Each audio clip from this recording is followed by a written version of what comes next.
Good morning, good evening, good afternoon, जो भी जब लेक्चर देख रहा है उसके according. This is Ankita Arora and I am back with another part for you that is related to PGBP. और पीजीबीपी में हम क्या कर रहे हैं, पीजीबीपी का हम थर्ड पार्ट जो रिकॉर्ड कर रहे थे उसका बी वाला पार्ट है ये आपके लिए। मैम इसमें हमने क्या समझा था, तो देखो हमने यहाँ पे समझा था कि एक्चुअल कॉस्ट क्या होती है, उसके कुछ पार्ट समझे थे। तो मैं आज आपको पूरा इस वीडियो में एक्चुअल कॉस्ट कैसे कैलकुलेट होती है, रीज़न क्या है, एक चीज़ ध्यान रखना, बिल्कुल क्लियर बता रही हूँ, कोई दिक्कत नहीं है मुझे बोलने में। अगर आप अच्छे से डीटी को नहीं पढ़ रहे हैं, मतलब एक एक डिटेल आप नहीं देख रहे हैं, तो देयर आर हाई चांसेस कि अगर पेपर एक लेवल अप सेट होता है तो आप आते से ही बोलेंगे कि डीटी में तो भैया भरोसा नहीं है। अभी जब ये लेक्चर आप देखोगे ना, आपको खुद को रियलाइज होगा कि अच्छा ये चीज़ें भी हमें इसमें ध्यान देनी चाहिए थी जो हमने नहीं दी है। बिल्कुल होगा, और मैं तो डेफिनेटली बोल रही हूँ। रिविज़न जो बच्चे गलती कर रहे हैं कि सिर्फ रिविज़न लेक्चर के भरोसे बैठे हुए हैं, गलती मत करो। अभी भी टाइम है, यू आर हैविंग 2 months, आप उसको अच्छे से पढ़ लो। चलो हम अपना रिकॉर्ड कर रहे हैं और पढ़ रहे हैं क्या हमारा एक्चुअल कॉस्ट क्या है। तो क्या मैं बोल सकती हूँ कि मैंने ऐसा बताया था कि एक्चुअल कॉस्ट जो है वो कहाँ पे है। Actual cost section number 43 sub section 1 में कैलकुलेट होती है। यस मैम, आपने बताया था कि एक्चुअल कॉस्ट 43 सबसेक्शन 1 में कैलकुलेट होती है। उसमें मैंने ये बताया था कि इसमें आएगा कॉस्ट इनकर्ड बाय असेसी। उसमें क्या आएगा, cost incurred by home, cost incurred by assessee. Yes ma'am, ये बताया था। और मैंने कहा था इसमें से रिड्यूस करना that cost that is incurred by government और अदर पर्सन। यस मैम, आपने ऐसा भी बोला था कि उसमें से रिड्यूस करना है cost that is directly indirectly incurred by other person और अथॉरिटी। अच्छा, तो पर मैंने उस वक्त आपको ऐसा बताया था क्या कि ये जो मैं बोल रही हूँ कॉस्ट इनकर्ड बाय गवर्नमेंट और अदर पर्सन, यहाँ आप इजीली क्या एकदम से अगर मैं आपसे पूछूं इसका एग्जाम्पल दो, तो आप बिल्कुल बिना सोचे समझे ये एग्जाम्पल तो दे दोगे, मैम सब्सिडी। बिल्कुल सही है, सब्सिडी अगर मिलती है गवर्नमेंट से मिल रही है, इन केस अगर आपको गवर्नमेंट से सब्सिडी मिल रही है तो आपकी एक्चुअल कॉस्ट का पार्ट जो है उसमें से वो सब्सिडी सब्ट्रैक्ट होगी, नो डाउट, बिल्कुल सब्ट्रैक्ट हो जाएगी। आपने क्या किया, ये आप हैं, आप कौन है, आप है असेसी, ये है कौन, आप असेसी हैं। असेसी भाई साहब ने 1 करोड़ का क्या लिया है, लोन लिया है। 1 करोड़ का लोन लिया है, क्यों ले लिया भैया लोन, असेट को परचेस करने के लिए। In order to purchase the asset, assessee has taken loan of 1 CR from the bank. Bank से 1 CR का लोन लिया गया। अब क्या हुआ, ये जो पर्टिकुलर इंडस्ट्री में है ना असेसी, ये जो हमारे असेसी जिस पर्टिकुलर इंडस्ट्री में है, तो यहाँ पे क्या हुआ, जो मशीन इन्होंने खरीदी है, जो मशीन क्या की है, इन्होंने परचेस की है, तो ऐसा बोला गया कि इसका ये जो आपका लोन है, लोन का 30% वेव ऑफ किया जाता है इंटरेस्ट। ये जो लोन है, इस लोन पे जो 30% इंटरेस्ट है वो आपका वेव ऑफ किया जाता है। ठीक है, ऐसा क्या बोला कि ये 30% इंटरेस्ट आपका वेव ऑफ किया जाता है। तो एक चीज बताओ, waiving of loan, waive off हुआ क्या, लोन का वेव ऑफ होना मतलब क्या कि कहीं ना कहीं मशीन तो 1 करोड़ की ही खरीद के लाए, लेकिन 30 लाख का वेव ऑफ हुआ, मतलब ये 30 लाख का जो लाइबिलिटी है, ये 30 लाख की जो लाइबिलिटी है वो कहीं ना कहीं कोई और पर्सन क्या कर रहा है, पे कर रहा है। मतलब आप समझो कि गवर्नमेंट की तरफ से ये ऑर्डर आया था, ये पर्टिकुलर मशीन है, इस पर्टिकुलर मशीन पे 30% की लाइबिलिटी ऑफ की जाती है। गवर्नमेंट उन लोगों को क्या देगी, बैंक को जो है गवर्नमेंट पैसा देगी। यहाँ क्या हुआ, यहाँ भी केस तो यही हुआ ना कि cost is incurred by third person, cost किसने इनकर की, cost is incurred by third person. यहाँ भी कहीं ना कहीं वही केस हुआ। तो देखो यहाँ पे चाहे गवर्नमेंट डायरेक्टली दे या फिर इनडायरेक्टली अदर पर्सन के थ्रू कुछ भी हो रहा हो, यहाँ पे क्या हुआ, cost is incurred by other person, तो that is subtracted, that is what, that is subtracted from actual cost. क्या ये बात समझ में आई है? यस मैम, हमें लगता है हमें ये बात समझ में आ गई है। क्या मैं आगे बढ़ूँ? बिल्कुल मैम, आप आगे बढ़ सकते हो, कोई दिक्कत नहीं है। अब यहाँ पे और क्या बोला, हमने ये भी समझा था क्या कि जब आप पेमेंट कर रहे हो, आप क्या कर रहे हो, पेमेंट कर रहे हो, तो अगर सिंगल डे में, in a single day, for a single transaction, for single transaction, अगर सिंगल डे में सिंगल ट्रांजैक्शन के लिए if you pay more than 10,000, if you pay what, more than 10,000, तो ये मोर देन 10,000 जो आपने पे किया है वो आपके एक्चुअल कॉस्ट का पार्ट नहीं बनेगा, दैट विल बी डिसअलाउड। और जब ये एक्चुअल कॉस्ट का पार्ट नहीं बनेगा, आपकी एक्चुअल कॉस्ट डिक्रीज होगी, जिससे कहीं ना कहीं आपका डेप्रिसिएशन डिक्रीज हो जाएगा। एम आई राइट? यस। तो आगे, अब इसके आगे क्या बोला है कि ये जो हम बात कर रहे हैं एक्चुअल कॉस्ट की, इसमें एक तो परचेज प्राइस इंक्लूड होता है। यस मैम, बिल्कुल परचेज प्राइस इंक्लूड होता है। इसमें इस परचेज से रिलेटेड डायरेक्ट इनडायरेक्ट सारे एक्सपेंस इंक्लूड होते हैं? नहीं नहीं मैम, डायरेक्ट एक्सपेंस जो परचेज से रिलेटेड है वो सारे इंक्लूड होंगे। तो डायरेक्ट एक्सपेंस जो हैं रिलेटेड टू परचेज वो सारे इंक्लूड होंगे। क्या एक चीज बताओ, परचेज प्लस डायरेक्ट एक्सपेंस की बात करी, पर अगर कोई एक्सपेंस इनडायरेक्ट हो, डायरेक्टली रिलेट नहीं करता, जनरल एक्सपेंसेस हैं, जनरल एडमिनिस्ट्रेशन ओवरहेड्स है, क्या वो यहाँ पे इंक्लूड होंगे? फैक्ट्री में ही हो रहे हैं, क्या यहाँ आएंगे? नहीं मैम, बिल्कुल नहीं आएंगे, क्योंकि जो एक्सपेंस डायरेक्टली परचेज से रिलेट करते हैं सिर्फ वही हमारी कॉस्ट का पार्ट बनते हैं। बिल्कुल सही। तो यहाँ लिखा है expense specifically connected to the asset, expense specifically connected to the project, और expense that is specifically related to bringing the asset to the working condition. Bringing asset to working condition, वो सारी चीजें क्या है, अगर किसी प्रोजेक्ट से relate करता है अगर कॉस्ट, तो इट विल बी इंक्लूडेड। अगर किसी असेट से रिलेटेड है cost, it will be included. या फिर वर्किंग कंडीशन में लाने के लिए, या फिर वर्किंग कंडीशन में लाना है किसी असेट को, तो in order to bring an asset to the working condition, और in order to set up a project, in order to set up a project, or in order to bring an asset to the working condition, whatever cost is been incurred, whatever cost is been incurred, that will form the part of your actual cost, that will form part of your actual cost। ये समझ में आया? तो 3 point याद रखो। Actual cost में direct expense include होता है, एक्चुअल कॉस्ट में किसी और ने अगर एक्सपेंस किए हैं वो रिड्यूस होते हैं, और एक्चुअल कॉस्ट मतलब प्रोजेक्ट की कॉस्ट हो सकती है, असेट की कॉस्ट, या वर्किंग कंडीशन में किसी असेट को लेके आना है, that cost is included in your actual cost.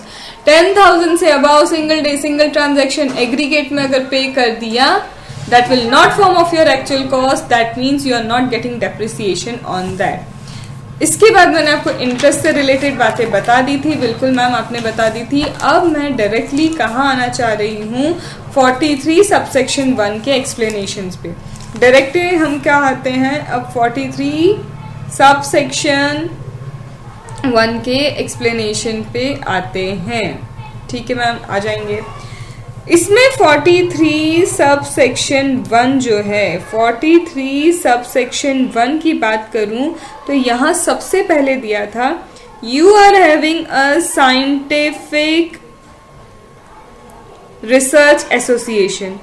Suppose करो आपकी कोई असेट है, ये है आपकी asset, this asset has been used for scientific research. ये असेट साइंटिफिक रिसर्च के लिए यूज होती थी, but now it cease to be, but now it ceases to be use for scientific research. और अब आप इसको लेके आ गए बिजनेस एंड प्रोफेशन के लिए, या तो बिजनेस या प्रोफेशन में लेके आ जाते हैं आप इस असेट को।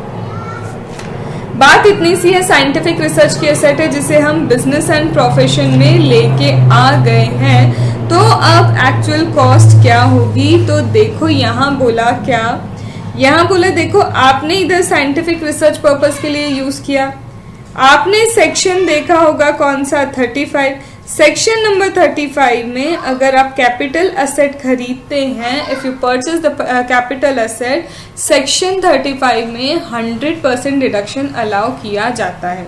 तो here if you are allowed any deduction, अगर आपको डिडक्शन अलाउ किया गया है, इफ सपोज करो 1 करोड़ की एसेट है, 100% डिडक्शन मतलब 1 करोड़ का डिडक्शन, तो आपकी एसेट की वैल्यू यहाँ निल हो चुकी है, आपको एक साथ डिडक्शन मिल गया है।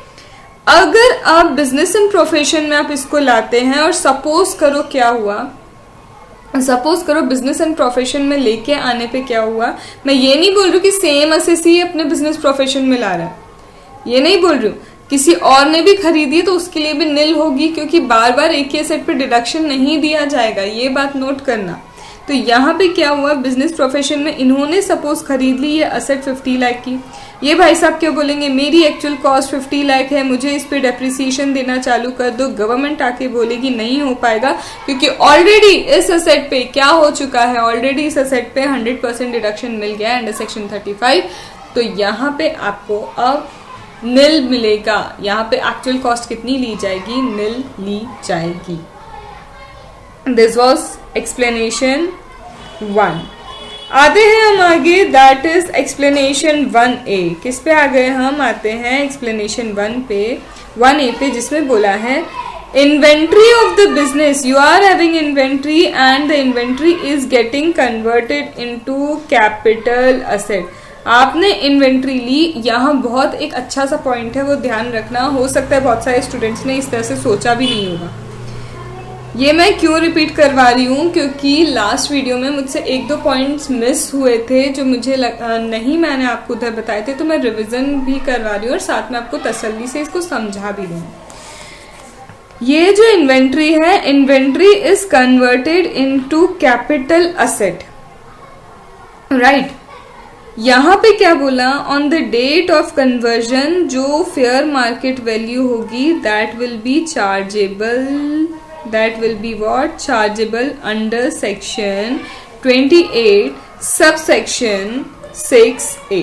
एम आई राइट।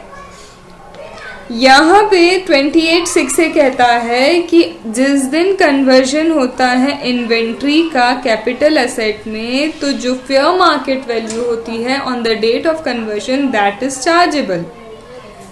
अब एक चीज समझो, ये जो इन्वेंट्री हमारी थी, ये जो हमारी इन्वेंट्री थी, ये इन्वेंट्री सपोज हम लेके आए थे 9 लाख की, suppose this inventory was purchase for 9 lakh. Fair market value आज की कितनी है, 13 लाख। फेयर मार्केट वैल्यू आज की कितनी है, 13 लाख। यू कैन से कि चार्जेबल 13 लाख होगा, यू कैन से चार्जेबल कितना होगा, 13 लाख होगा, लेकिन ये इन्वेंट्री जो आपके पास अभी भी है, ध्यान से अभी बात को सुनना, इसी के लिए मैंने रिपीट करा है, ये जो इन्वेंट्री अभी भी आपके पास है, क्या आप कह सकते हैं कि आपके ओपनिंग स्टॉक में ये इन्वेंट्री इंक्लूडेड है, मतलब ओपनिंग स्टॉक में ये 9 लाख से ये इन्वेंट्री इंक्लूडेड है? यस मैम, हम ऐसा बोल ही सकते हैं, बिल्कुल है, ओपनिंग स्टॉक में वो होगी क्योंकि अभी तक सेल नहीं हुई। आप यहाँ रेवेन्यू ये बुक करने का बोल रहे हैं कि रेवेन्यू बुक करो फेयर मार्केट वैल्यू पे, तो आप यहाँ लिखोगे 13 लाख में क्या हो गया, ये हमारी इन्वेंट्री सोल्ड हो गई। पर बिजनेस इनकम क्या पूरी 13 लाख मान लोगे आप? गलती मत करना। बिजनेस इनकम क्या होगी, 13 lakh minus 9 lakh, that is your matching concept section. आपने क्लास 11 में मैचिंग कॉन्सेप्ट पढ़ा है, revenue is match with expenses. तो एक्चुअल में 4 लाख आपका क्या होगा, 4 लाख होगी आपकी बिजनेस इनकम। 4 लाख क्या हो जाएगी आपकी बिजनेस इनकम। तो यहाँ पे इस पॉइंट को बहुत अच्छे से याद रखना कि उन्होंने बोला है कि चार्जेबल होगा 13 लाख, पर क्या 13 लाख के अगेंस्ट में आप उसका एक्सपेंस नहीं लोगे ना। तो वहीं पे मैचिंग कॉन्सेप्ट हुआ और ये 44 लाख एक्चुअल में आपकी बिजनेस इनकम कंसीडर होती है। अगर न्यूमेरिकल आ जाए, न्यूमेरिकल आई मीन टू से प्रैक्टिकल क्वेश्चन आ जाए इसके, तो इन प्रैक्टिकल क्वेश्चन में हड़बड़ी में जल्दी जल्दी बस 13 लाख लिखने की गलती मत कर देना, या फिर सिर्फ फेयर मार्केट वैल्यू चार्जेबल मत बताना, स्पेसिफिकली बताना कि बिजनेस इनकम इतनी होने वाली है। डन? यस मैम, बिल्कुल डन। एक चीज बताऊं क्या, अभी ना मुझे बहुत सारे कमेंट्स मिल रहे हैं और बहुत अच्छे अच्छे कमेंट्स हैं। और एक चीज़ बताऊं, आपने देखा है जब मुझे इतने सारे कमेंट्स मिलने लग गए तो कहीं ना कहीं आप देखो मैं और आपको क्या दे रही हूँ, इन डिटेल नॉलेज दे रही हूँ। क्योंकि देखो I am not charging anything, तो मेरे लिए मोटिवेशन का सोर्स सिर्फ आपके कमेंट्स ही हैं कि यस यार इस बच्चे को समझ में आया, उस बच्चे को समझ में आया। अभी जैसे गीता करके एक है, शी इज़ एन हाउसवाइफ, वो बता रही हैं शी इज़ एन हाउसवाइफ और उन्हें ये वीडियोस बहुत हेल्पफुल लगे। तो इट्स गुड यार, मुझे आपका टू वे कम्युनिकेशन ही चाहिए। That two way communication is going to give me motivation कि और अभी और नॉलेज देना है। अभी तो सीए फाइनल का डीटी जीएसटी और वो हो जाए तो कोशिश करेंगे कि और भी हम एएमए इसका सब देंगे। देखो अभी बहुत सारे बच्चे मुझे न्यू कोर्स के लिए भी रिक्वेस्ट कर रहे हैं, बट क्या है ना, मैं चाहती हूँ कि ओल्ड कोर्स वाले ज़्यादा से ज़्यादा स्टूडेंट्स को हेल्प और वो निकल जाएं, क्योंकि न्यू कोर्स के लिए अभी बहुत टाइम पड़ा है। पर जो ओल्ड कोर्स में अटके हैं ना बच्चे, आई वॉन्ट कि उन्हें मुझे पास करवाना ही। और मैं जीएसटी डीटी इसलिए ज़्यादा अपलोड कर रही हूँ क्योंकि वो कॉमन है, वो दोनों स्टूडेंट्स यूज़ कर सकते हैं। तो प्लीज़, मैं इलेक्टिव पेपर्स अभी नहीं अपलोड कर पाऊंगी क्योंकि मुझे भी इतना सारा रिकॉर्ड करना, उसके लिए मुझे भी कई बार पूरे पॉइंट्स क्या होते हैं एक बार रिकलेक्ट करके देखने होते हैं। ऐसा नहीं कि मैं बैठ जाती हूँ और रिकॉर्डिंग करने लगती हूँ, उसके लिए मैं भी प्रिपेयर करती हूँ। तो आई एम सॉरी, मैं भी इलेक्टिव कोर्सेज नहीं दे पाऊंगी, उसके सब्जेक्ट को अपलोड नहीं कर पाऊंगी। पर हाँ, डीटी और जीएसटी में कोई कसर नहीं रहेगी, दैट इज़ फॉर श्योर। चलो आगे बढ़ते हैं। फिर एक बात कही थी और इसे बहुत अच्छे से सुनना, ये आपने कभी सोचा भी नहीं होगा इस तरह से, गिफ्ट इनहेरिटेंस। अगर गिफ्ट या इनहेरिटेंस में हमें मिलता है कोई असेट, ठीक है, तो अगर ये क्या है, ये एक असेसी है हमारे, इन्होंने क्या किया, इन असेसी को गिफ्ट एंड इनहेरिटेंस में क्या दिया, गिफ्ट या इनहेरिटेंस में इन्होंने दी, सपोज करो कोई असेट, क्या दिया, इन्होंने दी कोई असेट इनको गिफ्ट या इनहेरिटेंस में। तो इन जनाब के लिए, ये जो अंकल हैं, ये जो भाई साहब हैं, ये जो हैं, इनके लिए कॉस्ट क्या होगी, तो बोलते हैं कॉस्ट विल बी, ध्यान से सुनना, actual cost to the previous owner. आप बार बार बोलते रहते हो ना, यहाँ पे पीजीबीपी में actual cost to the previous owner नहीं लेना। पीजीबीपी में गलती मत करना actual cost to the previous owner की, क्योंकि वो आप कैपिटल गेन में देखते हो। यहाँ लाइन ऑफ डिफरेंस क्रिएट कर लो बेटा। यहाँ पे आप क्या करते हो, जब आप profit gains of business profession की बात कर रहे हो, तब यहाँ पे actual cost to the previous owner नहीं आता, यहाँ आता है WDV। WDV in the hands of previous owner at the time of transfer. WDV in hands of previous owner. WDV in the hands of what? In the hands of previous owner at time of transfer. इसका मतलब ये कि अगर in person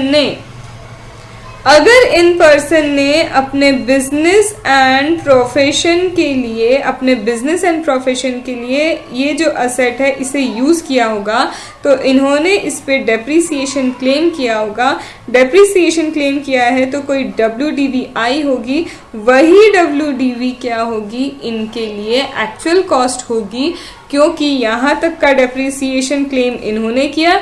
जैसे ही ownership transfer हुई और जो अपने बिजनेस में से पुट टू यूज कर रहा है, जो अपने बिजनेस में इससे पुट टू यूज कर रहा है, अब डेप्रिसिएशन उसे मिलेगा, तो उसके लिए एक्चुअल कॉस्ट क्या होगी, WDV in the hands of previous owner. Logic simple है। हाँ मैम, लेकिन आपने कहा था इसमें बहुत ध्यान से सुनना, ऐसी बात तो कुछ लगी नहीं, अब लगेगी। अभी कहा कि ये भाई साहब अपने बिजनेस प्रोफेशन में इसको यूज करते थे, जब बिजनेस प्रोफेशन में यूज किया है तो क्या हुआ, इन्हें डिप्रिसिएशन मिला। अब सपोज करो यही असेट जो है वो उन्होंने बिजनेस या फिर अपने प्रोफेशन में, बिजनेस या फिर प्रोफेशन में यूज नहीं की, मतलब उनकी पर्सनल एसेट है, they are not using it for the business और प्रोफेशन, या फिर पुट टू यूज हुई नहीं थी, खरीदी भी होगी लेकिन पुट टू यूज नहीं हुई, पुट टू यूज नहीं हुई तो क्या हुआ, डेप्रिसिएशन नहीं मिला, और वही उन्होंने किसी और को गिफ्ट कर दी, किसी और को क्या कर दी, गिफ्ट कर दी। अब इस केस में एक्चुअल कॉस्ट और WDV क्या होगा, सेम होगा, क्योंकि डेप्रिसिएशन मिला ही नहीं, वही क्या है, डेप्रिसिएशन 0 रहा, तो जो एक्चुअल कॉस्ट जैसी थी वैसी की वैसी क्या हो गई, इनके लिए एक्चुअल कॉस्ट हो गई। मतलब इस असेट पे जिसपे अगर WDV हमारे ट्रांसफरर ने, जिसने गिफ्ट दिया है, उसने अगर इस पे डेप्रिसिएशन नहीं लिया है, तब एक्चुअल कॉस्ट क्या होगी, तब आप वो लैंग्वेज यूज करोगे actual cost to the previous owner, तब आप यूज करोगे actual cost to the previous owner. आया?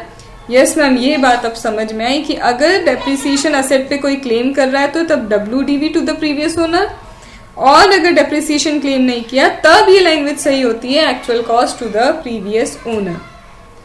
अभी भी बात खत्म नहीं है, अभी भी बात खत्म नहीं हुई। फिर अभी जब हम गिफ्ट की बात करते हैं, मैं थोड़ा सा इसको और आपका लेवल बढ़ा देती हूँ, ठीक है। जब हम बात करते हैं किसकी, जब हम गिफ्ट की बात करते हैं तो एक छोटी सी बात सामने आती है, एक क्या होता है, छोटी सी बात सामने आती है, ये आती है, मैम ये क्या है, अगर ये नहीं पता तो बहुत मार खाने वाले हो, ये सेक्शन तो पता होना चाहिए, कमेंट में लिख के बताओ ये सेक्शन कहाँ है, कौन सा है, कब पढ़ा था। मैं बिल्कुल रुकी हूँ, मुझे कमेंट्स चाहिए कि ये सेक्शन कौन सा है।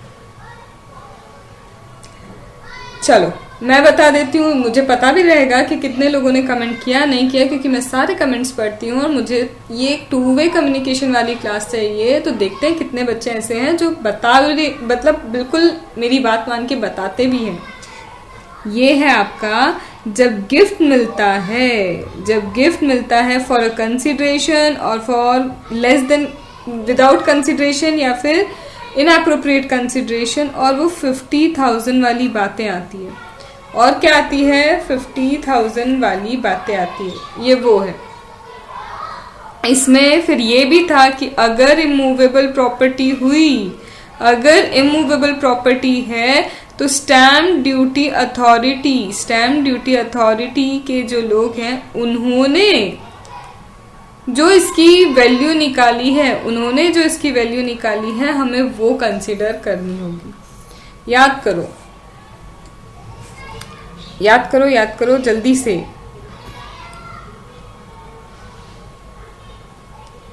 मुझे चाहिए, देखो ये जो असेट थी, ये छोटी सी हमारी असेट थी, अब हम बोल रहे हैं कि ये जो असेट है ये है हमारी इमूवेबल असेट। ध्यान देना, बहुत ध्यान देना, ये क्या है, हमारी इमूवेबल प्रॉपर्टी। जहां इमूवेबल प्रॉपर्टी आती है सेक्शन 56 सबसेक्शन 2 क्लॉज 10 अट्रैक्ट होता है। यहां बोला है कि वैल्यू क्या ली जाएगी, value adopted by stamp duty authority. यहां ऐसे बोलते हैं कि value adopted by stamp duty authority, SDA stamp duty authority, वो लिया जाता है। एक चीज बताओ, यहाँ कॉन्ट्राडिक्शन आ गया। हमारा एक्सप्लेनेशन कहता है कि जब असेट आप दे रहे हो तो WDV of the previous owner देखो, ये सेक्शन अट्रैक्ट हो गया, ये कहता है कि स्टैम्प ड्यूटी वैल्यू देखनी होगी आपको। ये क्या बोलता है कि स्टैम्प ड्यूटी वैल्यू देखनी होगी जो अथॉरिटी ने कैलकुलेट की। अब हम असमंजस में आते हैं, हम सोच रहे WDV ले या ये ले, WDV ले या ये ले, ये क्या लेना है फिर। अब फिर एक समझदार इंसान आके बोलते हैं भाई साहब आपको इतना घबराने की जरूरत ही नहीं है, ये जो सेक्शन अभी आपने पढ़ा, जो एक्सप्लेनेशन पढ़ा आपने, कौन सा एक्सप्लेनेशन है? एक्सप्लेनेशन नंबर 243(1) का, ये एक्चुअल कॉस्ट के लिए है। हाँ, तो हमने कुछ और क्या कहा? सुनो मेरी बात, ये एक्चुअल कॉस्ट के लिए है। एक्चुअल कॉस्ट से आप क्या निकालोगे? डेप्रिसिएशन निकालोगे। ये एक्चुअल कॉस्ट के लिए, एक्चुअल कॉस्ट से क्या कैलकुलेट होता है? डेप्रिसिएशन।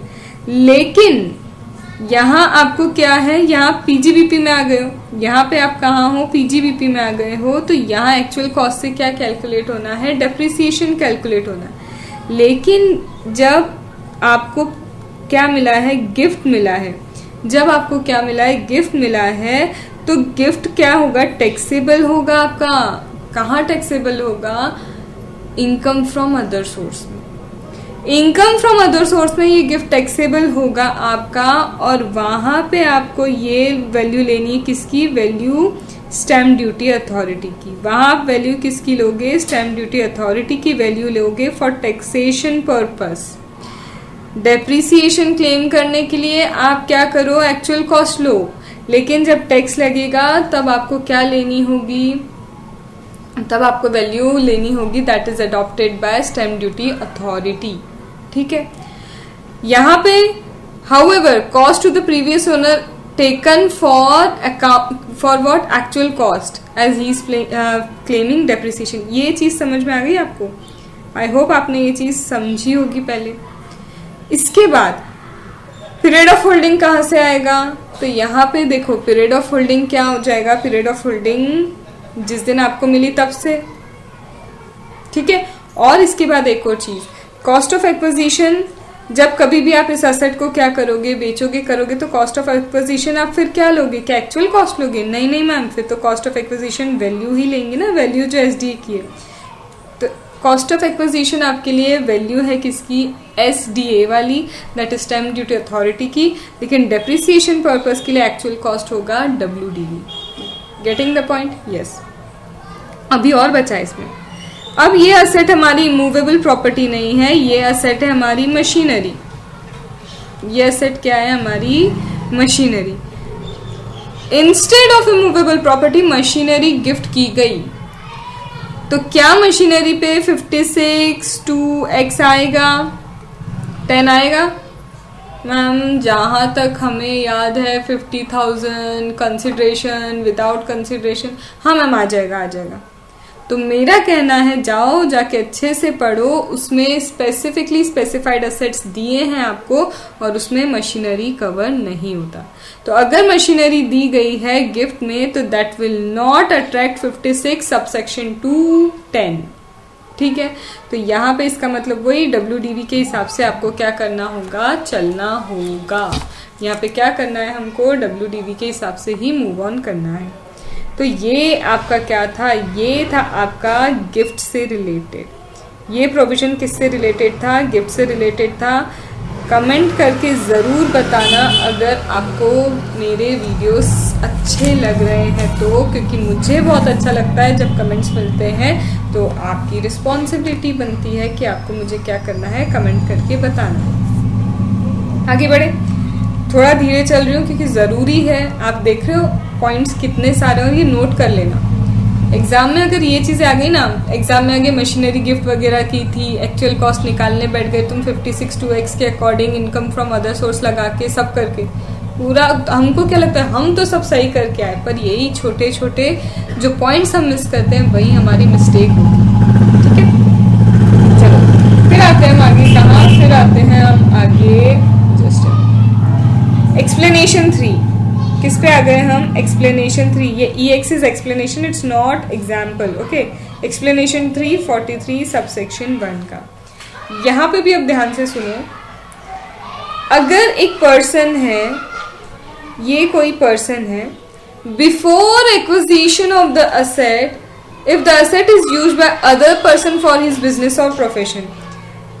यहाँ ये पर्सन असेट एक्वायर कर रहे थे, और इनके एक्वायर करने से पहले ये जो असेट है, ये असेट यूज हो रही थी इनके बिजनेस या फिर प्रोफेशन में।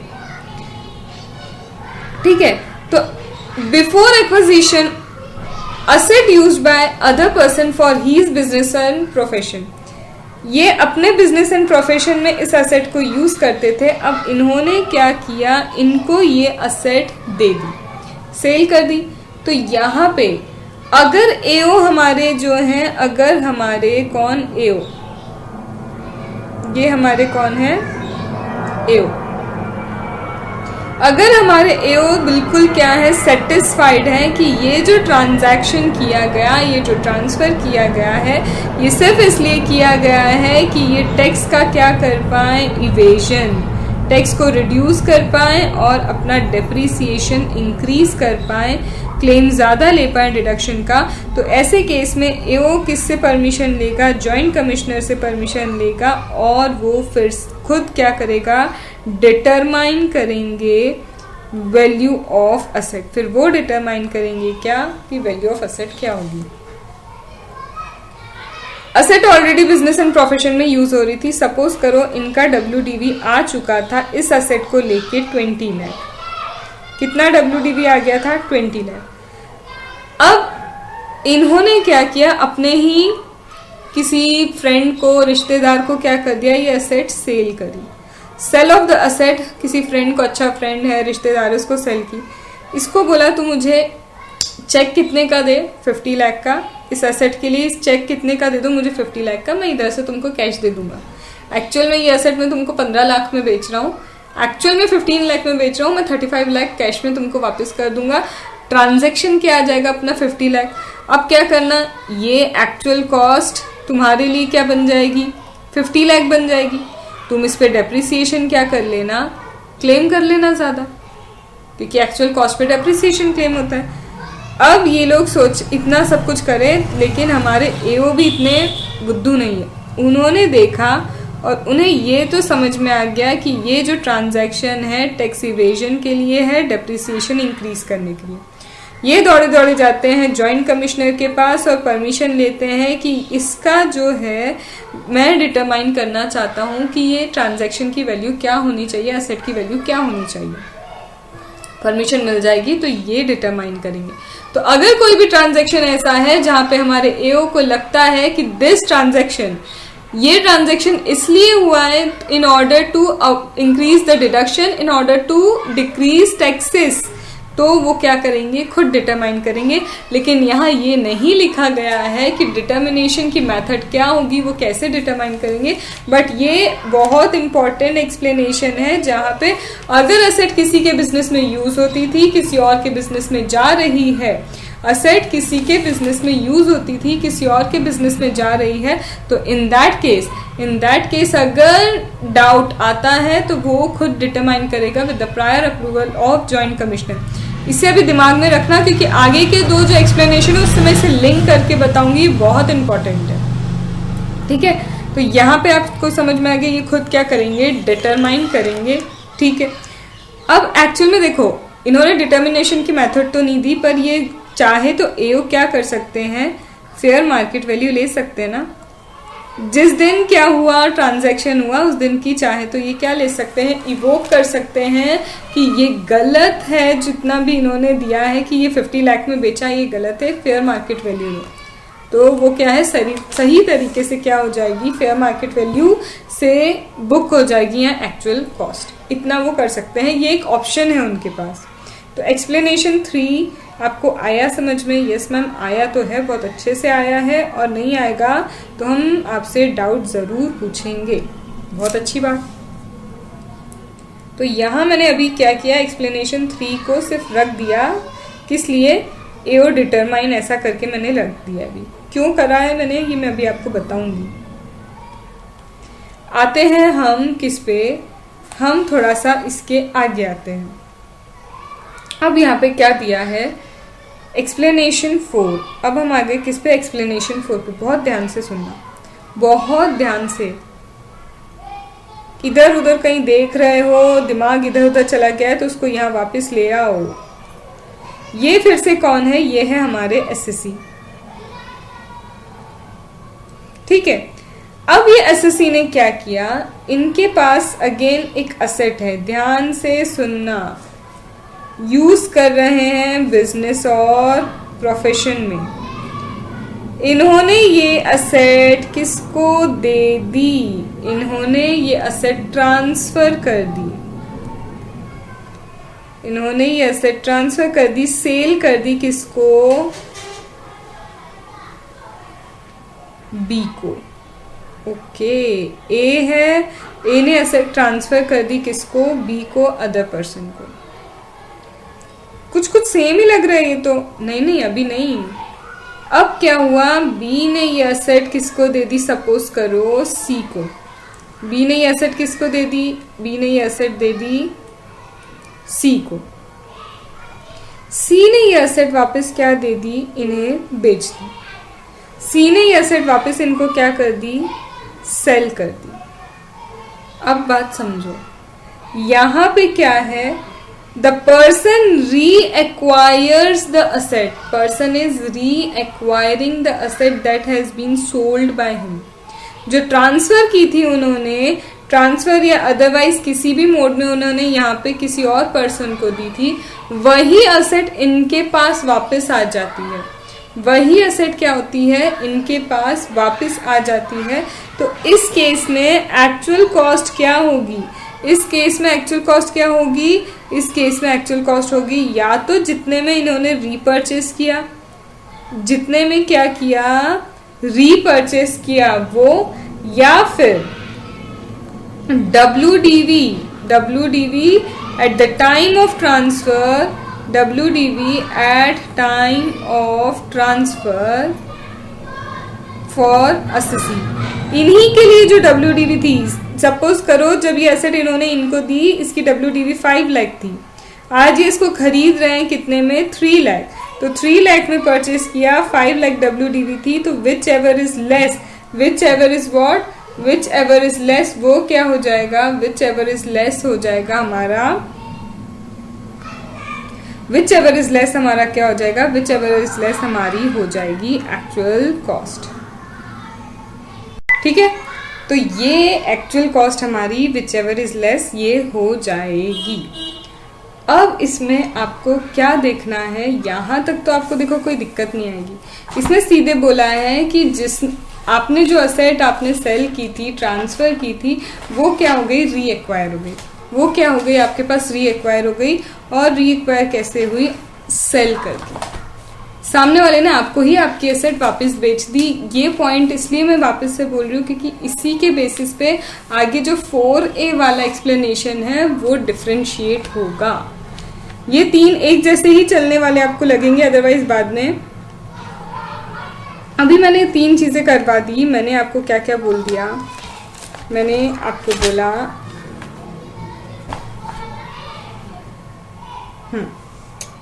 सबसे पहले एक्सप्लेनेशन 3 था जिसमें एओ डिटरमाइन करेंगे। एक्सप्लेनेशन 4 आया जिसमें री एक्वायर हो रहा है सेल, वो हमें सेल कर रहे हैं और फिर री एक्वायर कर रहे हैं अब हम हमारी असेट को।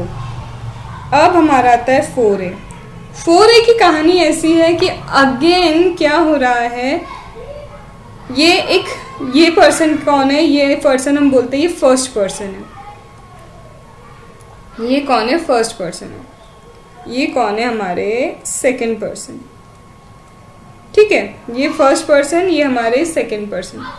फर्स्ट पर्सन ने क्या किया? सेल किया इन्हें फर्स्ट पर्सन ने क्या कर दिया? सेल कर दिया असेट को।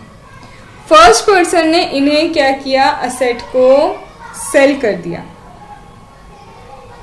एक सेकेंड, जस्ट थोड़ा सा चेंज कर रही हूं मैं। यहाँ क्या हुआ? फर्स्ट पर्सन को ये सेकंड पर्सन क्या करते हैं? असेट सेल करते हैं। ये जो बंदा है इसने क्या किया? ये फर्स्ट पर्सन जो है इसको असेट को सेल कर दिया। अब क्या हुआ? इन्हें सेल कर दिया। अभी तक क्या कर रहे थे? ये इस पे डेप्रिसिएशन ले रहे थे। अभी तक क्या कर रहे थे? ये इस पे डेप्रिसिएशन ले रहे थे। इन्होंने इसको क्या कर दिया? सेल कर दिया। अब इन्होंने वापस क्या किया? इसको ये असेट दे दी। ये फर्स्ट पर्सन ने सेकंड पर्सन को वापस क्या दे दी? असेट दे दी। कैसे? आइदर लीज के थ्रू, लीज पे दे दी, हायर पे दे दी, या फिर अदरवाइज। एंड मैं एक चीज बताऊं, अदरवाइज वाली चीज को हम लोग क्या करते हैं, जब रीड करते हैं ना, ये जो वर्ड है ना अदरवाइज, इसको हम इग्नोर करते हैं। इग्नोर मतलब बस हम ले लेते हैं, एसेट्रा की तरह ले लेते हैं इसको। पर यहाँ अदरवाइज का मतलब फिर ये भी हो गया कि इसमें सेल भी आ सकता है। अदरवाइज ट्रांसफर का मतलब क्या होता है, सेल भी आ सकता है, पर यहाँ सेल नहीं आएगा। याद है मैंने आपको बोला था कि इसमें याद रखना, एक्वायर तो कर रहे हो, री एक्वायर, लेकिन वो सेल कर रहा है आपको वो आपी के सेट। तो यहाँ पे अगर सेल आ गया तो दोनों तो एक ही जैसी बात बोल रहे हैं, बस इसमें एडिशन, लीज एंड हायर का हो गया। तो याद रखो, अच्छे से याद रखो, यहाँ अदरवाइज का मतलब है लाइसेंस। यहाँ अदरवाइज का क्या मतलब है, यहाँ अदरवाइज का मतलब है लाइसेंस। और मुझे बहुत खुशी हो रही है आपको ये छोटे छोटे पॉइंट्स बता के, क्योंकि मुझे पता है कि इतनी डिटेल में नहीं सोच पाते हो जब सेल्फ स्टडी करते हो।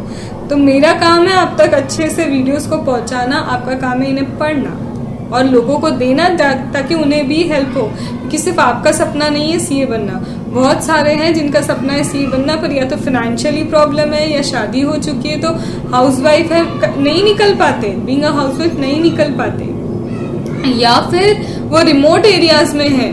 तो प्लीज हेल्प करो। मैं किसी और रीजन से नहीं बोल रही हूँ, मुझे नेशनलाइज फैकल्टी बनना मेरा भी सपना है, लेकिन अभी ये है कि मैं एक साथ नहीं बन सकती, मैं किसी क्लास में नहीं हूँ, कुछ नहीं हूँ। तो बस मुझे इतना चाहिए कि ये मेरा नॉलेज चला जाए लोगों तक, और नीडी तक तो पहले जाना चाहिए। तो प्लीज़ इसे शेयर करो, क्योंकि मैं पूरे एफर्ट्स दे रही हूँ। और ये देखो, आपको ये भी बताऊँ, मैंने खुद नोट्स बना के रखे हैं, मैंने खुद नोट्स बनाए हैं। मैं एक एक पॉइंट आपको नोट्स बना बना के अब बता रही हूँ, क्योंकि कल जब मुझे ऐसा लगा कि इतनी सारी बुक्स हैं, तो इतनी सारी बुक्स से ऑन द स्पॉट रिकॉर्डिंग करना थोड़ा डिफिकल्ट हो रहा था, तो मैं साथ साथ में अपने नोट्स भी बनाते जा रही हूँ। जबकि मुझे एग्ज़ाम नहीं देना है, एग्ज़ाम आपको देना है, तो यार इतने एफर्ट्स के लिए तो इतना बनता है।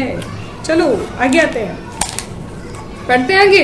तो हाँ, मैंने क्या बोला कि 4A में क्या बोला है, इसका मतलब लीज हायर लाइसेंस, मतलब यहाँ आप बोल सकते हो सेल्स एंड लीज बैक, यहाँ बोल सकते हो आप सेल्स एंड लीज बैक। तो यहाँ पे सेक्शन, एक चीज बोलो, यहाँ पे अगर इन्होंने इसे सेल किया, ये पर्सन ने इसको सेल किया और ज्यादा अमाउंट पे अगर सेल कर दिया, अच्छा पहले ये बता दूं कि इस पे एक्चुअल कॉस्ट क्या होगी। यहाँ पे एक्चुअल कॉस्ट होगी WDV फर्स्ट पर्सन की। फर्स्ट पर्सन को जितनी भी WDV थी ना, वही क्या हो जाएगी, एक्चुअल कॉस्ट हो जाएगी। किसके लिए, इनके लिए।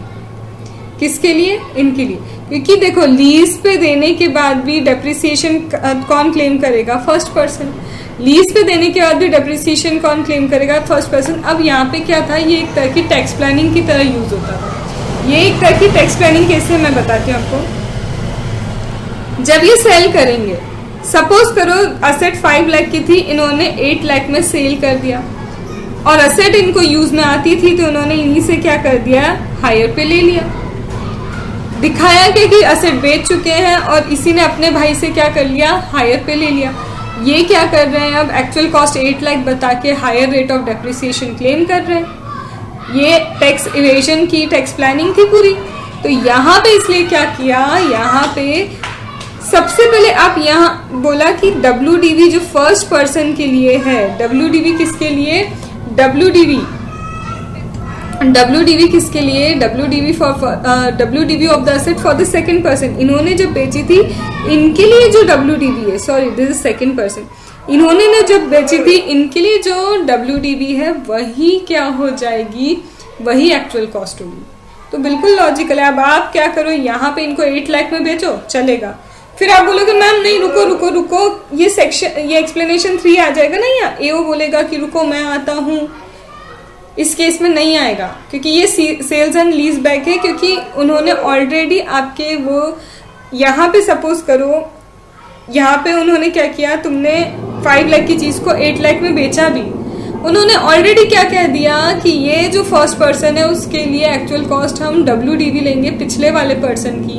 अब भले ही तुम 8 लाख में बेचो, कोई दिक्कत नहीं है, उसको लीज बैक करो, कोई दिक्कत नहीं है। पर हमारे थर्ड वाले एक्सप्लेनेशन में ऐसा नहीं था, उसमें किसी और की एसेट बस हमारे यहाँ आ चुकी थी, किसी और की एसेट हमारे यहाँ आ चुकी थी। ये लीज बैक वाली चीज नहीं थी, ये घुमा फिरा के ट्रांजेक्शन नहीं किए थे।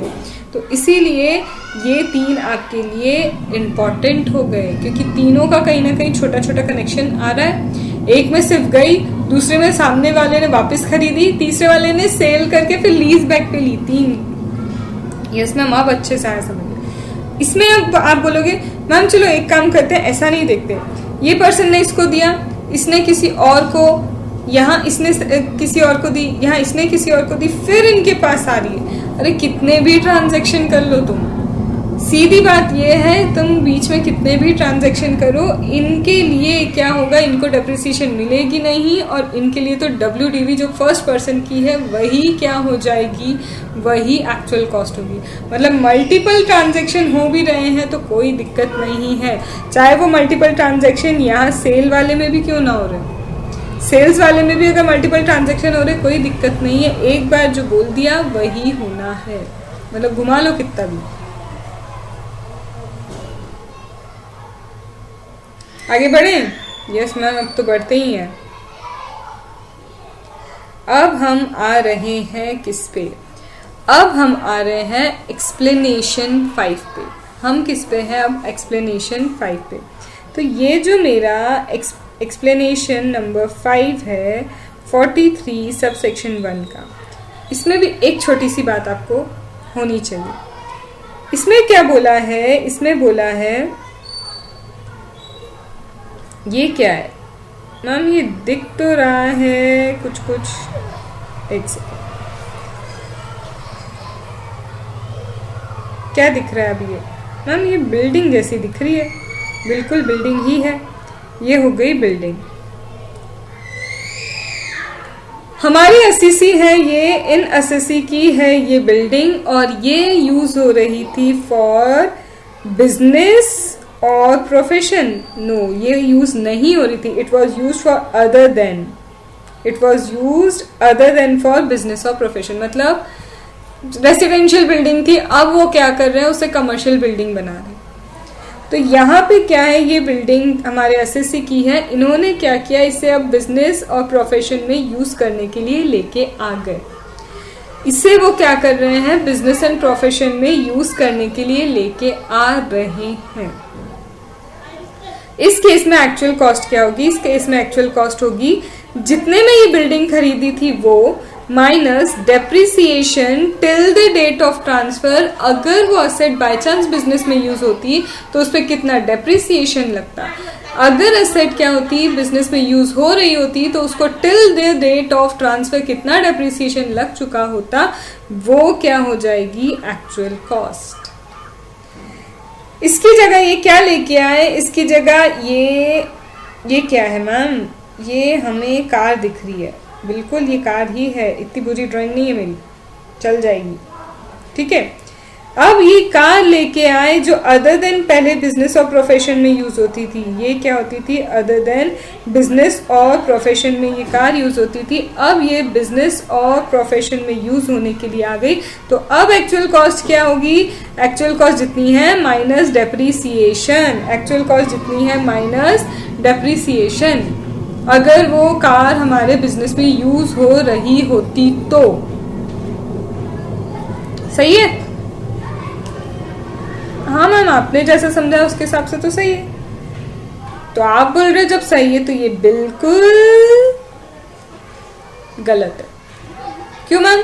क्योंकि स्पेसिफिकली एक्सप्लेनेशन 5 ने बोला है बिल्डिंग, उसमें सिर्फ बिल्डिंग के लिए ये कॉन्सेप्ट एप्लीकेबल है। अगर कोई और असेट होगी तो वहाँ डेप्रिसिएशन आप माइनस नहीं करेंगे, आप डायरेक्टली उसका पूरा एक्चुअल कॉस्ट ही लेंगे। तब डेप्रिसिएशन माइनस नहीं करेंगे, आप डायरेक्टली क्या लेंगे, एक्चुअल कॉस्ट लेंगे। क्योंकि हमारे को क्या बोला है, क्योंकि हमको बोला है कि यहाँ पे सिर्फ बिल्डिंग है जिसपे ये एप्लीकेबल होगा। तो दिस वाज एक्सप्लेनेशन नंबर 5। ये क्या था, एक्सप्लेनेशन नंबर 5। आया समझ में? यस मैम, समझ में आ रहा है। आगे बढ़ें? यस, आगे बढ़ते हैं। एक चीज और, क्या मैम एक चीज और, गलती से भी अगर क्वेश्चन, कई बार ये ऐसा हुआ है, आपको एक्सप्लेनेशन नंबर 5 पे क्वेश्चन दिया था कि बिल्डिंग यूज हो रही थी ठीक है, other than resident business purpose, अब उसको बिजनेस में लेके आ गए। पता नहीं किस धुन में बच्चे क्या समझ लेते हैं कि यहाँ पे क्या है, कहीं ना कहीं कन्वर्जन, कैपिटल एसेट का स्टॉक इन ट्रेड कन्वर्जन समझ लेते हैं। अरे भैया पहली बात तो ये बिजनेस प्रोफेशन में ये यूज ही नहीं हुई। यहाँ कन्वर्जन के कॉन्सेप्ट को लेके मत आना, यहाँ क्या मत करना, कन्वर्जन के कॉन्सेप्ट को लेके मत आना। ढंग से सही तरीके से क्वेश्चन को समझना कि वो किस कॉन्सेप्ट पे जा रहा है। चलो अब आते हैं एक्सप्लेनेशन 643(1) का। अगेन इम्पॉर्टेंट 2 मिनट का आप क्या लो, ब्रेक लो, I want to drink water, ठीक है, 2 मिनट का ब्रेक बस।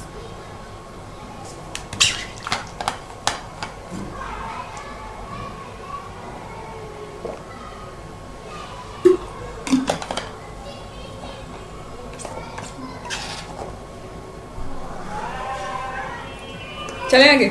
यस मैम, बोला है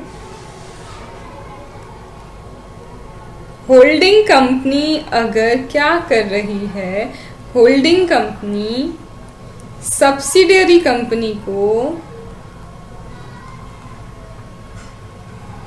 होल्डिंग कंपनी अगर अपनी सब्सिडियरी कंपनी को असेट ट्रांसफर कर रही है,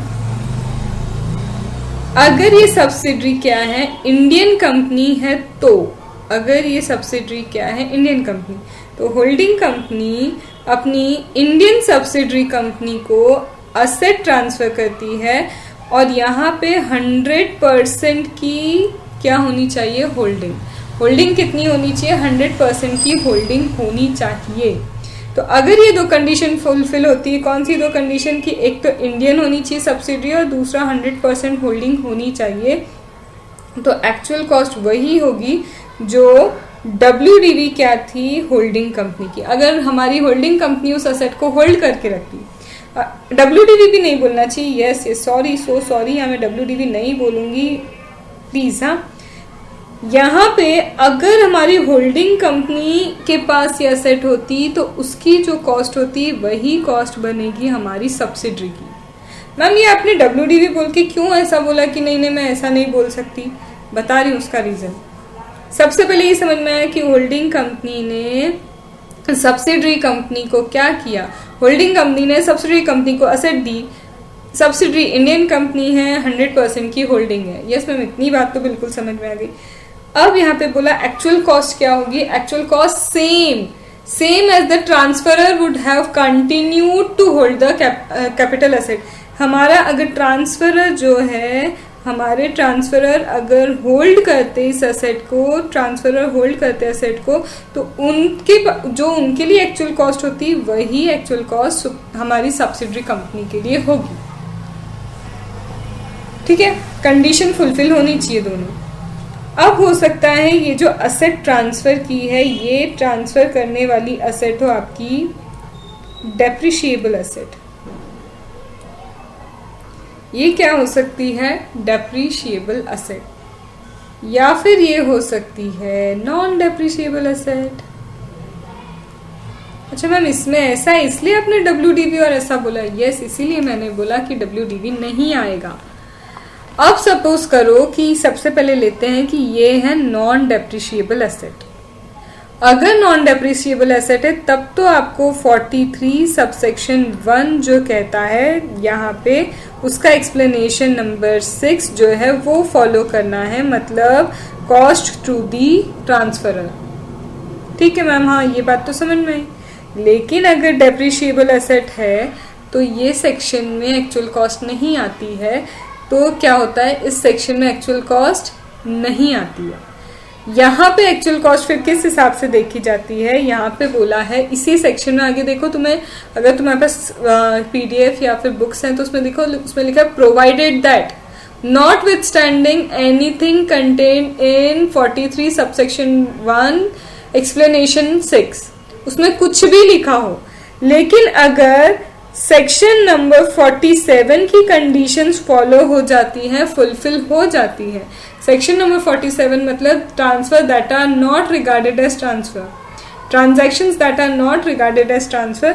तो बोल रहे अगर सेक्शन नंबर 47 की कंडीशन फुलफिल होती है, मतलब एक इंडियन कंपनी है, 100% होल्डिंग है, वो उसकी कंडीशन है, और ये डेप्रिशिएबल एसेट है। डेप्रिशिएबल एसेट मतलब ब्लॉक ऑफ एसेट ट्रांसफर हुआ है, फिर क्या है 100%, और फिर क्या है इंडियन कंपनी। अगर ये चीज होती है तो फिर आप देखना वही, फिर देखना आप WDV, फिर आप देखना क्या WDV ऑफ एसेट, और मानना कि ये जो एसेट है ये एक एजम्पशन लेना कि यही अकेली एसेट थी हमारे ब्लॉक ऑफ एसेट में। तो यहाँ पे आपको क्या लेना है फिर WDV। लेकिन मैम अच्छा, एक आपने ऐसा बोला अब होल्डिंग कंपनी है, ठीक है, बिल्कुल सही बात बोल रहे हो आप। इसने फॉरेन कंपनी को क्या किया, फॉरेन कंपनी को ट्रांसफर कर दी क्या असेट। 100% फॉरेन सब्सिडरी इसकी और 100% होल्डिंग है मैम, ऐसा केस है। अब क्या करोगे? देखो करूंगी तो मैं कुछ भी नहीं, पर पता है क्या है, यहाँ पे कंडीशन फुलफिल नहीं हुई। तो यहाँ पे अगर जो भी शॉर्ट टर्म कैपिटल गेन होगा इधर एग्जेम्प्ट होता, यहाँ short term capital gain exempt हो जाता। क्यों? क्योंकि this are not regarded as transfer, पर ये ट्रांसफर हो जाएगा, और यहाँ जो शॉर्ट टर्म कैपिटल गेन आएगा दैट विल बी टैक्सेबल। वो क्या हो जाएगा? टैक्सेबल। ओके मैम, अब आ गया समझ में। आगे बढ़ रही हूँ मैं, नहीं आए तो पूछ लेना या फिर रिवाइंड करना वीडियो को और देख लेना, क्योंकि मुझे ऐसा लगता है रिवीजन वीडियोस तब हेल्पफुल होते हैं हमारे लिए जब हमने इतनी डिटेल में पढ़ाई कर ली हो।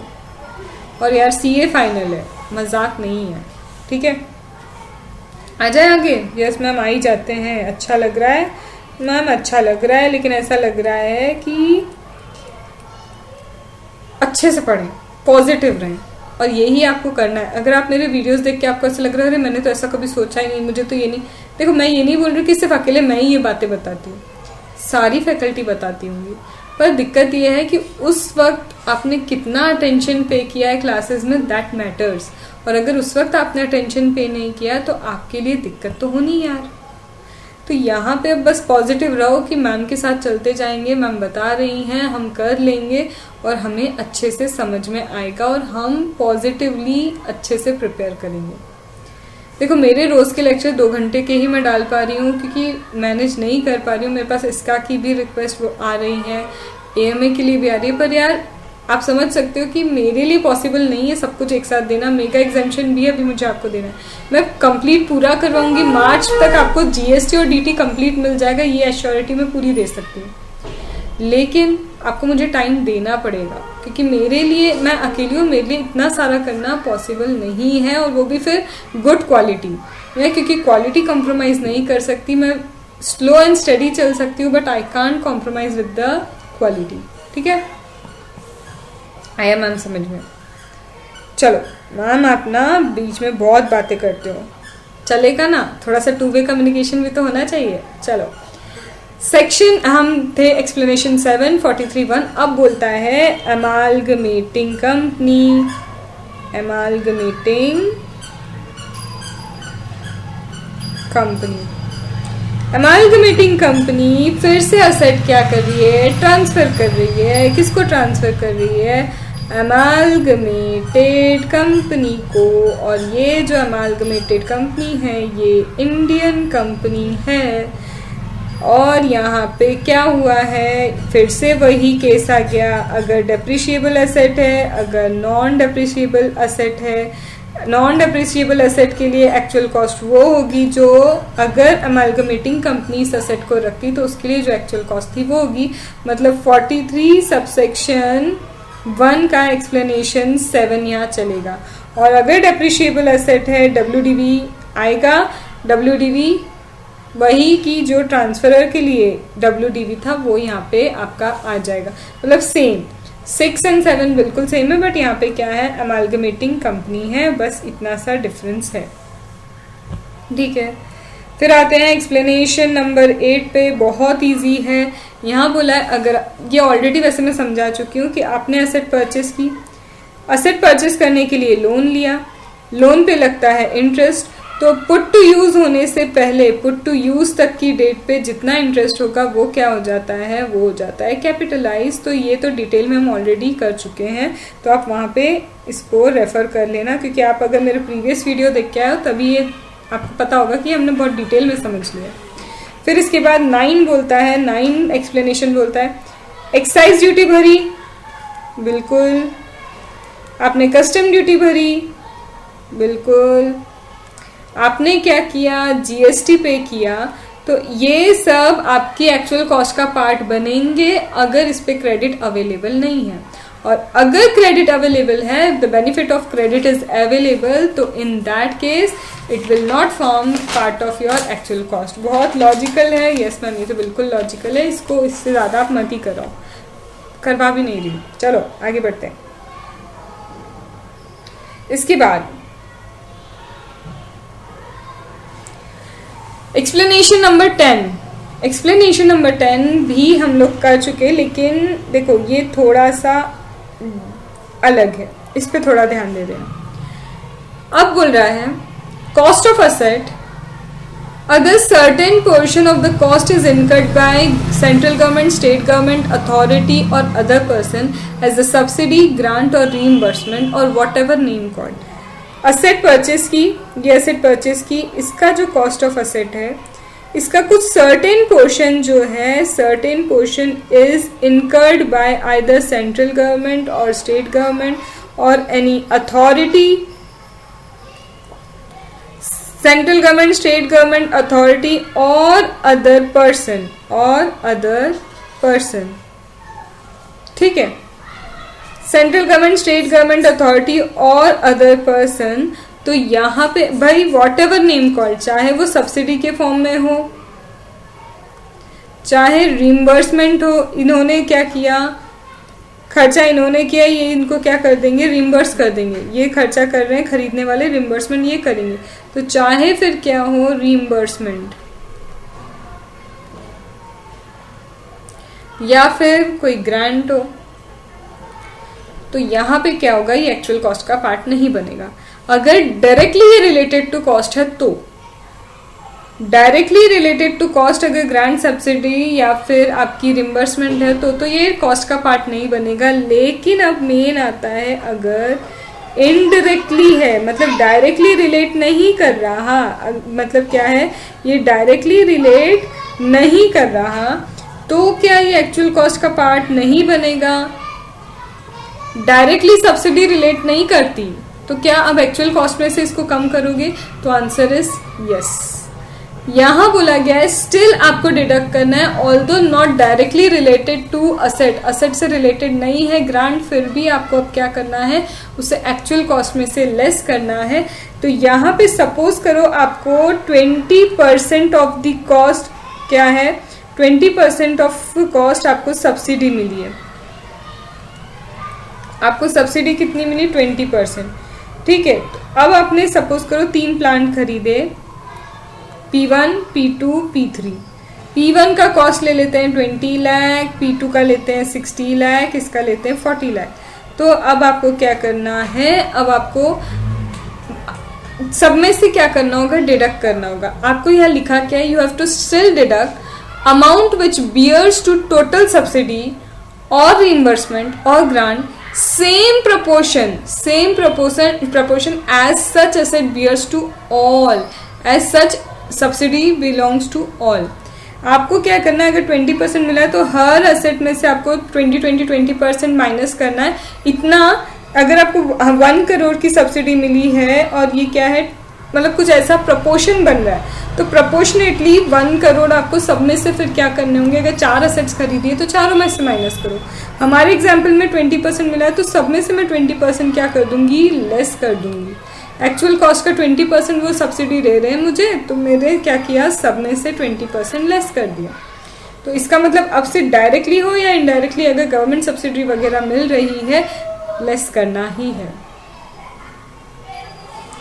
अब सब्सिडी लेकिन कब माइनस होगी, तो यहाँ बोलते हैं सब्सिडी 3 केसेस में माइनस होंगी। सब्सिडी क्या होगी, 3 केस में माइनस होगी। तो वो 3 केस क्या है, if it is to acquire the asset, अगर सब्सिडी मिल रही है क्यों? To acquire asset, subsidy is granted to acquire asset और विथ रेफरेंस टू असेट, और with reference to asset. 3 cases हैं, either to acquire asset, with reference to asset और in respect of an asset, क्योंकि तुमने वो asset खरीदी इसलिए तुमको सब्सिडी मिल गई, या फिर असेट खरीदने के लिए मिली, या फिर असेट के रेफरेंस में मिल रही है। तो यही 3 कंडीशन है जब सब्सिडी सब्ट्रैक्ट होगी। ठीक है, यस मैम, आया। एक्सप्लेनेशन 11, एक्सप्लेनेशन 11 क्या कहता है? यहाँ पे असेट इंडिया के बाहर आपने खरीदी थी, asset has been purchased outside India, asset क्या है? इंडिया के बाहर परचेज की, अब इंडिया में लेके आ रहे हैं और ये परचेज करने वाला नॉन रेसिडेंट है, ये ध्यान रखना। असेट परचेज करने वाले नॉन रेसिडेंट है, नॉन रेसिडेंट ने इंडिया के बाहर असेट को परचेज किया है एंड अब वो उसे कहाँ लेके आ रहे हैं? इंडिया में लेके आ रहे हैं। कहाँ लेके आ रहे हैं? इंडिया में लेके आ रहे हैं बिजनेस और प्रोफेशन में यूज करने के लिए। तो एक्चुअल कॉस्ट क्या होगी? जितनी एक्चुअल कॉस्ट है माइनस डेप्रीसिएशन। अगर वो असेट इंडिया में यूज होती बिजनेस एंड प्रोफेशन में तो उस पर कितना डेप्रीसिएशन लगता वो माइनस कर देंगे। वो क्या कर देंगे? माइनस कर देंगे। तो क्या आ जाएगा? तब आ जाएगा आपका एक्चुअल कॉस्ट। तब क्या आ जाएगा? आपका एक्चुअल कॉस्ट आ जाएगा। आया? यस मैम, बिल्कुल आ गया है। तो यहाँ पे ऑलमोस्ट आपके सारे एक्सप्लेनेशंस कवर कर लिए मैंने। एक एक्सप्लेनेशन मैं आपको और बता देती हूँ, वो है 43 सबसेक्शन 6 का, जो अभी आपने पहले देखा था ना। 43 लगता है अगर डेप्रिशिएबल एसेट होती है एमलगमेशन और होल्डिंग कंपनी के केस में, तो ऐसे ही 43 सबसेक्शन 6 में ये भी बोला है कि अगर यहाँ पे क्या बोला है,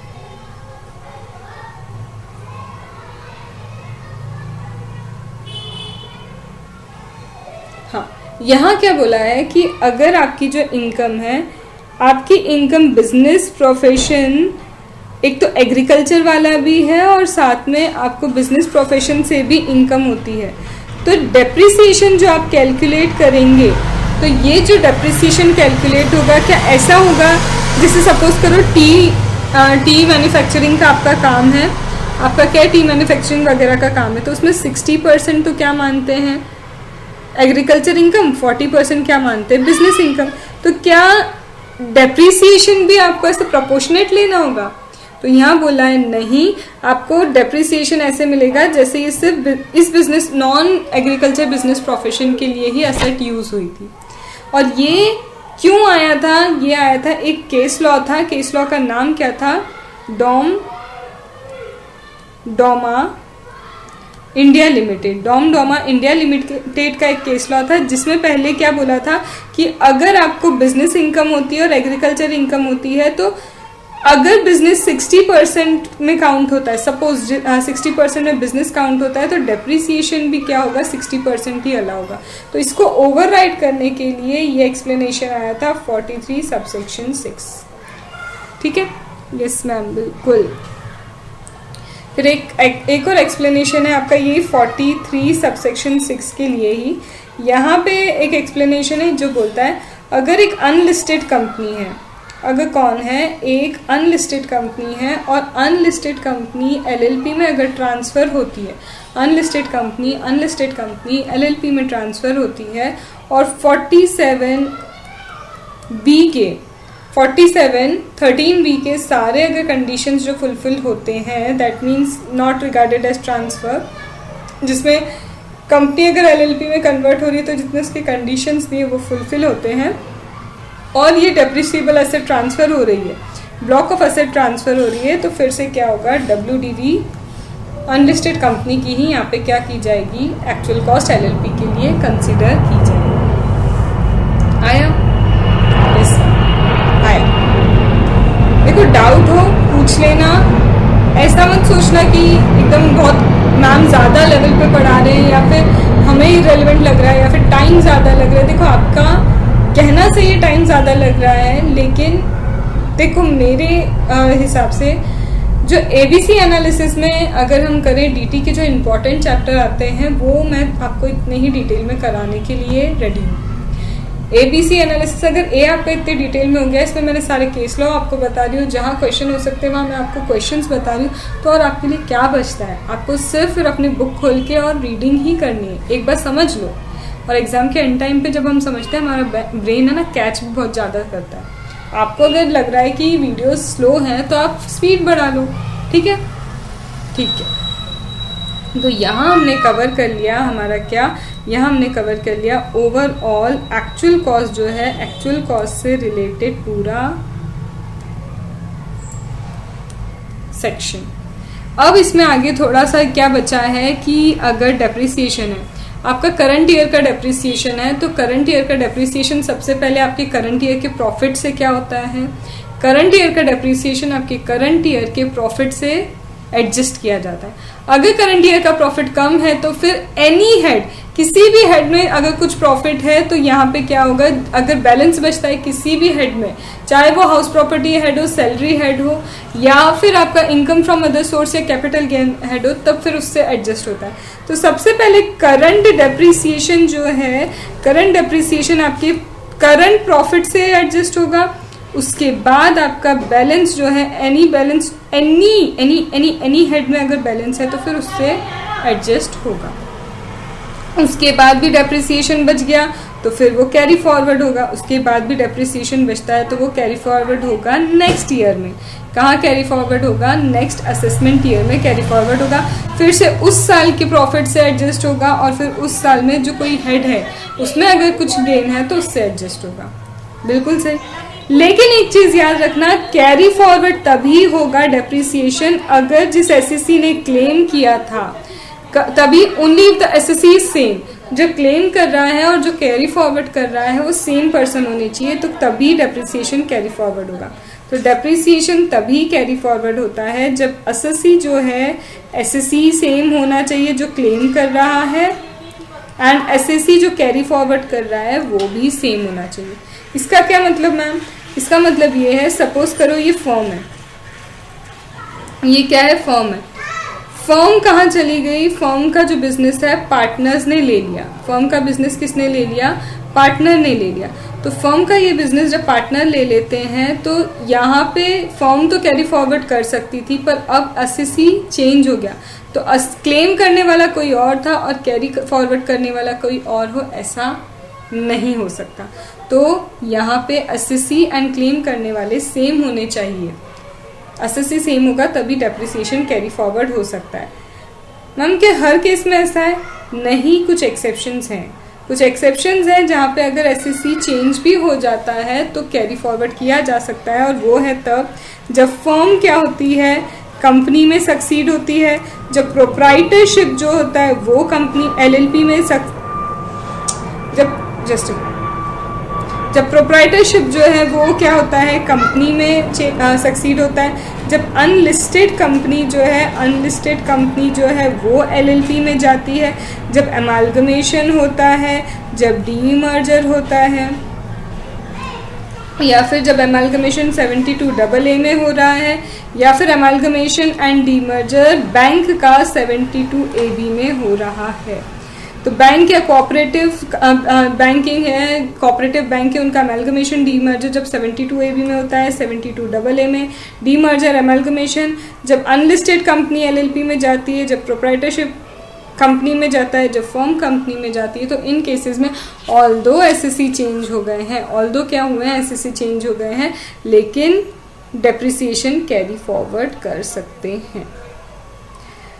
इसके बाद क्या डेप्रिसिएशन बहुत टाइम तक कैरी फॉरवर्ड हो सकता है? Yes, depreciation indefinite life time तक कैरी फॉरवर्ड हो सकता है। इनडेफिनेटली लाइफ टाइम तक क्या हो सकता है, कैरी फॉरवर्ड हो सकता है। मैम एक चीज और, क्या सबसे पहले हमको आप बोल रहे हो इनडेफिनेट लाइफ टाइम तक कैरी फॉरवर्ड हो सकता है, पर क्या रिटर्न्स टाइम पे भरना जरूरी है यहाँ? तो यहाँ पे एक चीज याद रखो, यहाँ 80 सेक्शन 80 के अंदर ये डेप्रिसिएशन गवर्न नहीं होता है। जब सेक्शन 80 आता है वहां बोला जाता है अगर आपने टाइमली रिटर्न फाइल नहीं किए तो आप लॉसेस क्लेम नहीं कर सकते, but depreciation is not govern under section 80, ये गवर्न होता है सेक्शन 32 सब सेक्शन 2 में। तो वहां कोई रिक्वायरमेंट नहीं है आपको रिटर्न टाइम से भरने की। तो इसका मतलब अगर आपने रिटर्न टाइम से सबमिट नहीं भी किया है तब भी आप क्या कर सकते हैं, डेप्रिसिएशन क्लेम कर सकते हैं, क्योंकि सेक्शन 32 इसको गवर्न करता है, ना कि सेक्शन नंबर 80। ठीक है, यस मैम, बिल्कुल ठीक है। तो इसके साथ आपका डेप्रिसिएशन का पूरा पार्ट क्या होता है, कंप्लीट होता है। इसके साथ क्या होता है, डेप्रिसिएशन का पूरा पार्ट कंप्लीट होता है। होप आपको वीडियोस अच्छे लगे होंगे, समझ आए होंगे, और अगर नहीं समझ में आए तो कमेंट में पूछ लेना, अच्छे नहीं लगे तो बिल्कुल बता देना, डिसलाइक कर देना, और अच्छे लगे तो फिर लाइक करना मत भूलना। वो अच्छा लगता है लाइक और कमेंट देखना। लिटरली जब आप मेहनत करोगे और आपके काम को अप्रेजल मिलेगा तो आप समझ सकते हो कि वो खुशी कैसी होती है। ठीक है, तो चलो अभी यहाँ पे एंड करते हैं और नए वीडियोस के साथ आपको मैं कल मिल जाऊंगी। ठीक है,